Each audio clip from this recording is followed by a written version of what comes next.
Bonjour, je vais parler de l'hyperchylomicronémie familiale. Donc, c'est une maladie génétique récessive rare qui atteint environ une personne sur 1 million. Mais au Québec, cette maladie est beaucoup plus fréquente, qui peut être 20 fois plus fréquente à cause d'un effet fondateur génétique. Donc, c'est une maladie caractérisée par des taux de triglycérides 10 fois la normale. Et malheureusement, ces patients ont un risque très élevé de pancréatite et malheureusement aussi de décès par pancréatite qui est beaucoup plus fréquent. C'est une maladie qui est très difficile à traiter car les médicaments habituels sont inefficaces. Ces patients doivent suivre une diète très stricte, faible en gras. On parle de moins de 20 grammes de gras par jour, ce qui correspond à environ une cuillère à soupe par jour, ce qui est très difficile à suivre. À l'IRSAM, on a participé à de nombreuses études chez les patients avec chylomicronémie familiale.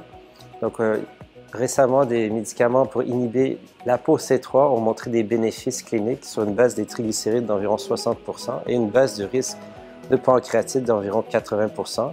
Un de ces médicaments, l'olezarsen, a été approuvé par le FDA, mais on est toujours en attente d'une approbation par Santé Canada pour l'utilisation clinique chez nos patients.